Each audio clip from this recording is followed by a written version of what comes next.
CRCF and the DRCF, all of that, the people that passed that resolution are not even probably here. How many of you guys were here when that 2019 resolution was passed? One? And how many people voted? 23? Well, that's really my point.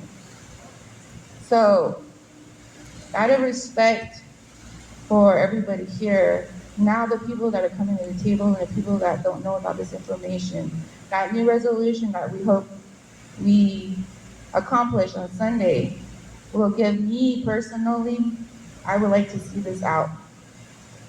It might be 2 years until they get approval for all of the regulations, but sometimes that doesn't happen.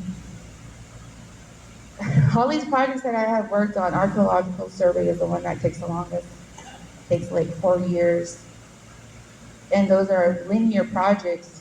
Linear projects where so many miles, so many acreages, we start hitting arc sites, just chop. And right now, the archaeologist that's going to do the survey, they can only see the top of the surface. Once they start drilling, you're going to start getting exposed artifacts. So I highly recommend that we get together and go over this resolution by detail, considering the task force. It would take a lot off of their hands for us, community, local people, to go out to our own neighbor and explain this to them. Because there's a lot of things changing. It's not just Navajo Nation, it's BIA. It's not just BIA, these regulatory offices are also changing their policies. So as far as I'm concerned, the scope of work does say, it does say in here there's other elements that they're gonna explore, but you guys said it's only helium. I recommend that the next refine operations is says helium. And that leasing agreement, I don't know, that takes 10 years, but like I said, the archaeological clearance takes more than a couple of years. So then they're gonna have to extend their lease another few years. So catching this before it's passed to the legislation is actually good for us at the chapter level. I mean, right now, as many people as I can outreach to, I could probably only do 2 within this week that will not really comprehend all of this. And in here, this is the species list. The biologist that did this programmatic environmental assessment. I looked up let me look up the definition here. I actually have it open.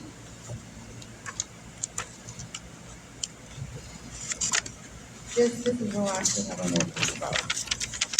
It's basically a streamlined process for guaranteed to satisfy the historic preservation requirements with a minimum or no consultation. While right now we have a SIPO, we don't have to report to the SHPO. I mean,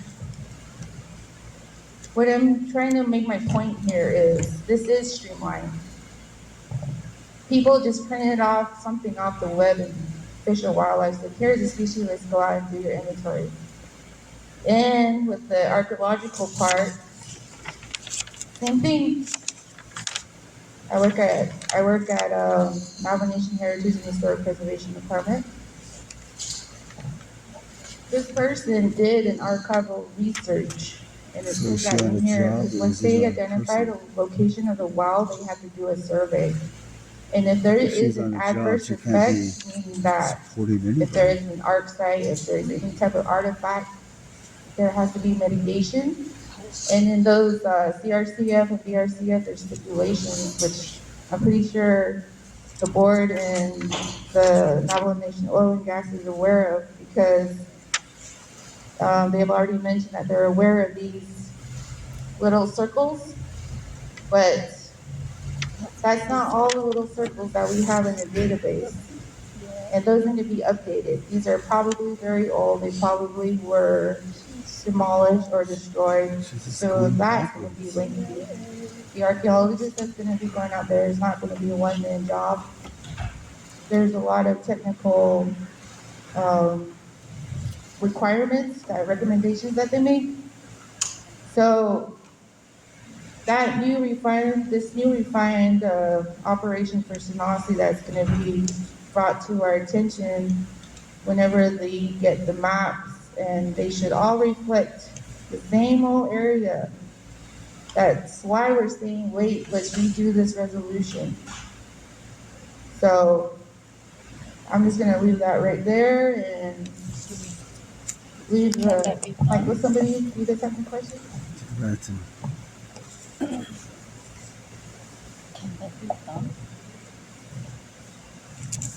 Hot question the yeah, Opa, Pan Yapski, Opa, Napaski, the Hundaha of Ochi. I say, what the Opa, I see Ansхado, let's get no that's the Michelle by Yaxio, yeah, on the Condida resolution, the one that's in the legislation going before the council. In resolution 2021, that's the last one that you guys all approved. So, on the Hazah, no, but Baha or Zina, call Aya, she council should have out in debt of the Ada. And we put that's a 2019, that's all national. Put that. Yeah, currently, what happened with 21 was that under COVID guidelines, the chapter was supposed to, they only have like 3 things that they're supposed to talk about at their meetings. Actually, really the budget and safety and emergency or something. They're like 3 items. But when we came in, ours are like me. I came in January, and I guess this was already in the guideline that was ongoing. So when I came in, I had all these agenda. We're going to talk about this. So we started, and then you came in with the COVID, not COVID. Helium. So we didn't step back to, hey, wait a minute, we're supposed to have this guideline, we're supposed to notify SHPRA agency, the ASC or whatever they're called. They're supposed to approve it. Then on to Window Rock, to the community development. I guess they're supposed to approve it. Before we talk about anything else, we're supposed to get that okay. We didn't do it. We went on like we were just going along. And they told us when we got together with the DOJ that resolution is not valid because you guys didn't get okay. That's why we're saying that I don't know if they're going to recognize that.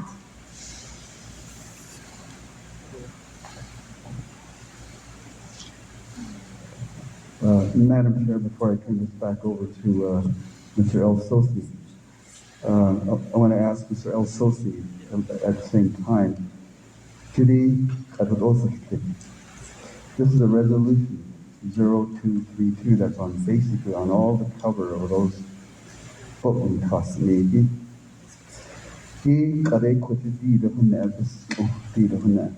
It's inside the legislation. Mr. El Sosi, what would happen if there was rescind on that? If this resolution right here is the one they're talking about, be rescind a diago. Auto, obviously the objective that it's such a hunna, put it on chapter house.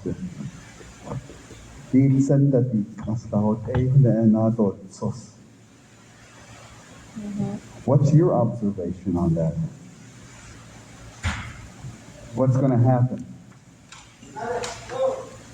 Oh, if that should happen, it would become a new legislation. Because the 2019, it went through the 5-day comment period. It went to Resource and Development Committee. And then from there, it went to Nabikiyati. And then on to Nomination Council. So they may say that since you're amending this legislation, rescinding that resolution from this legislation and amending it with a new one, and they say it has to go back, or it may become a dead resolution. A dead legislation. Yeah. Dead legislation. So we're basically going to start all over again. All over again. And that's another possibly 4 or 5 years. Practically. So I'm not sure exactly what verbiage under your therefore to be resolved. Exactly what is it that you're putting in there that's different from 2019? It's what Michael clarified with you guys. Well, it's written somewhere.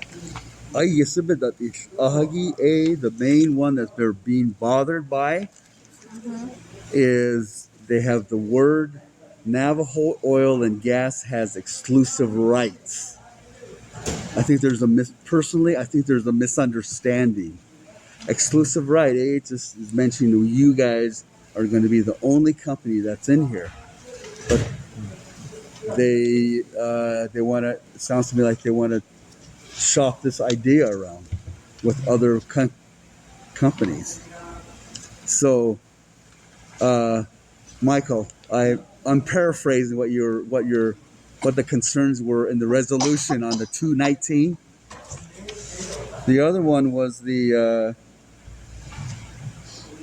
first one was you were concerned. Well, I better just give you what we were concerned with 219. The one was the exclusive right, and the other one was. It's on the website, I thought. Yeah.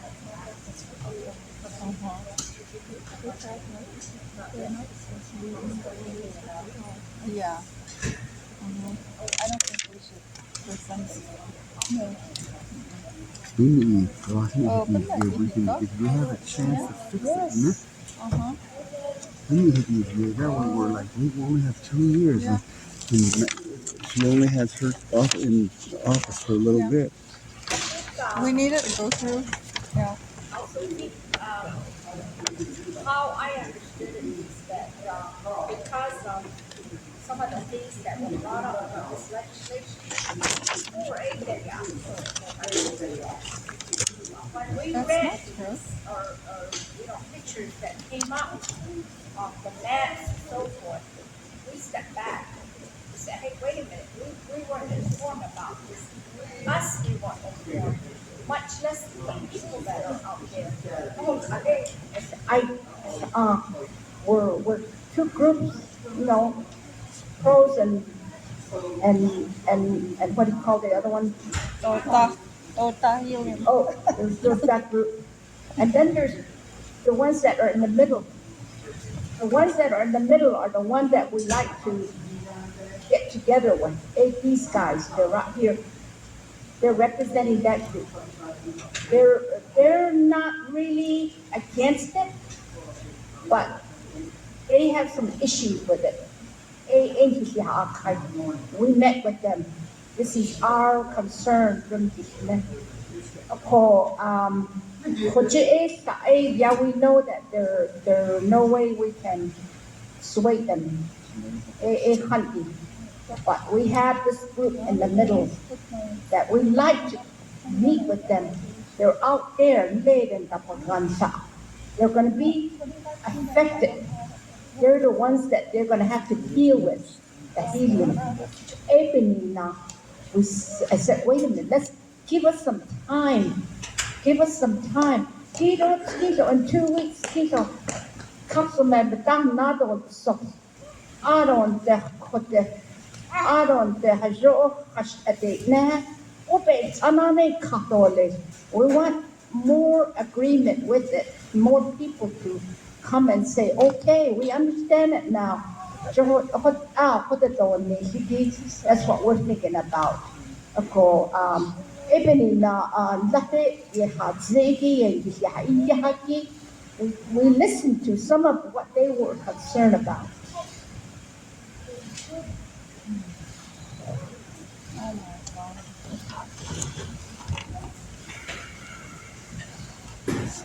All right, I'll try to, as best as I can answer the question that was asked of me from what I was told by my sister Lindsay. This rescinding of the 2019 resolution,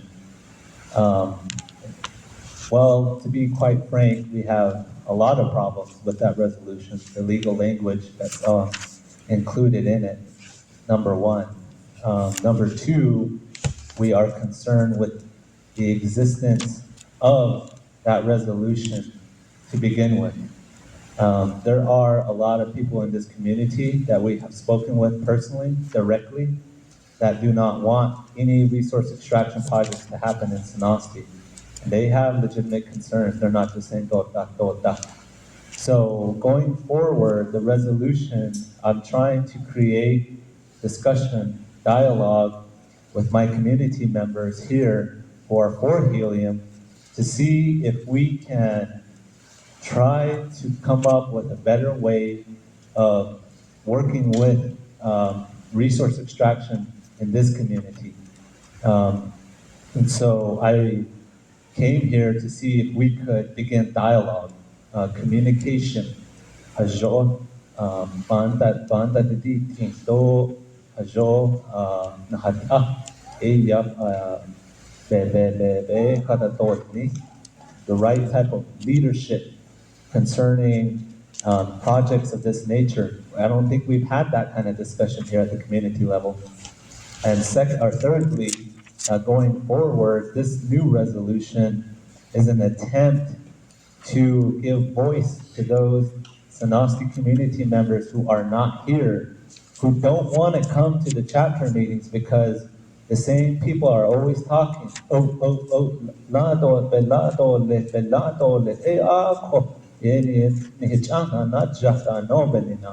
So we're trying to give them a voice, give them a say-so by informing them, communicating to them what's happening here. That gives them a voice. That's the new resolution going forward. That resolution language has not been drafted yet. We haven't discussed those bullet points. That's supposed to happen tomorrow morning.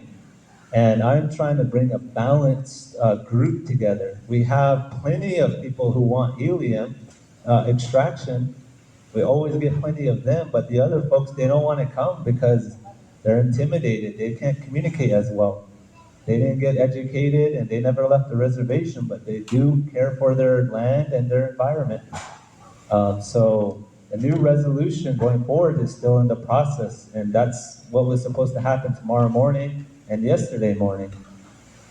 And I don't think it's a threat to want to inform my community members of what's happening and what can happen in their backyards, in their community. So I think that's a mischaracterization of what I'm doing.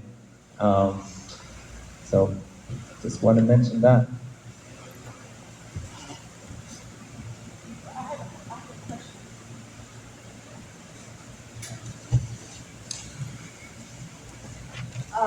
What we were doing, a first meeting we got together, we called Amber, our council delegate. And we asked her, okay, this is what we're talking about. What's going to happen? Well, she said, if this legislation goes to this coming spring session, and if we intervene, it's going to go dead because it's been tabled once already. And if it's not resolved, and then becomes dead, that's what she said. So in a way, we didn't want that to happen, but we still want to have it go forward, but not at this time.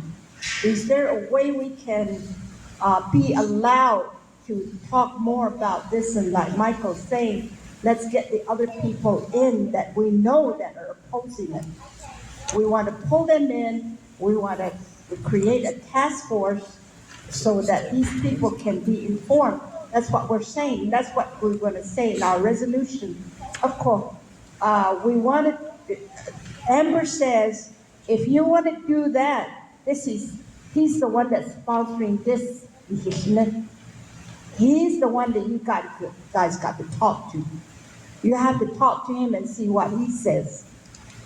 So we're saying, okay, maybe we better catch him and tell him our concern, and maybe he would not present it at this spring session, and maybe we could say, okay, summer session, give us that time. That's what we're talking about. Give us some time to get more people involved. That's what my understanding is that is probably on the agenda already for the spring session. A call. If we're gonna try to stop it, then it'll go dead. Let's tell him, move it up to summer session. Don't put it on the agenda this time. And that's what we're kind of discussing it. I don't know how you feel about that. Is that possible?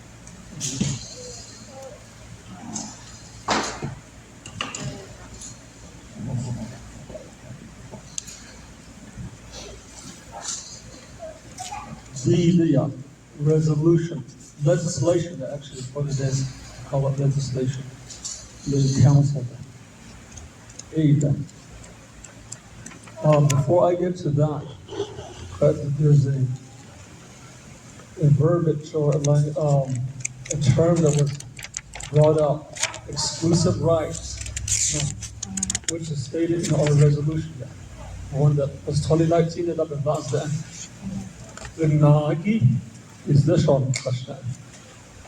There's a lot of Filipinos out there. They know there's helium here. Even right over here, Tacitus, I'm doing the operation at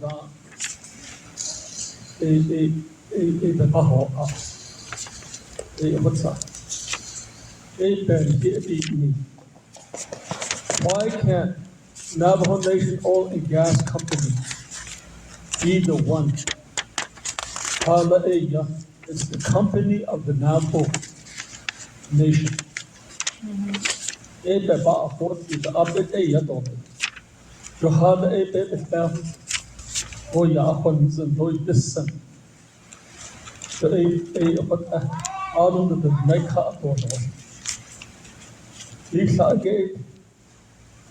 For example, Tacitus, they only pay 25% to the Navajo Nation for royalties. Such a they Canada go either. They are the based on No. nothing. Service they are. So, but we're going to help people. That's why we put that language in there, because we don't want other companies to come in and to take advantage of our people. And that's number one. And then number two is that we don't want those companies just to disrupt our whole land. Or the whole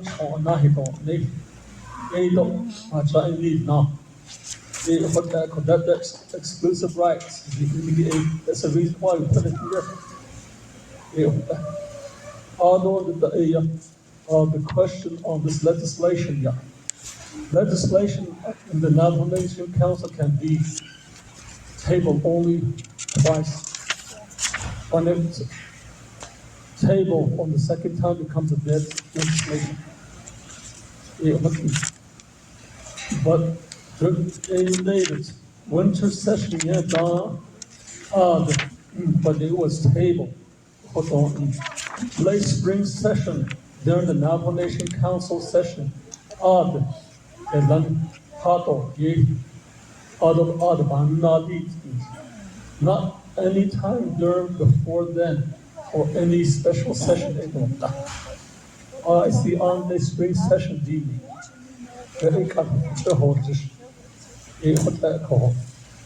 so I'm not sure if Speaker Damon as the sponsor would say, let's move it up. I don't know. He probably will get a legal advice to see if it can be done or if it cannot be done. Because the directive in that motion, tabling motion says specifically spring session.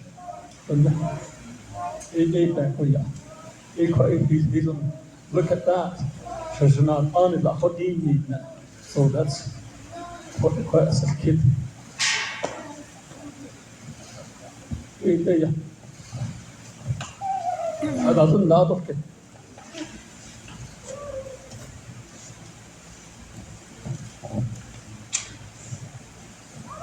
I just wanted to say, this was started way back in 2019, June 2019. Navajo Nation Oil and Gas came out to SANOSTEE chapter in 2019. And the chapter officials back then, it was presented to them. And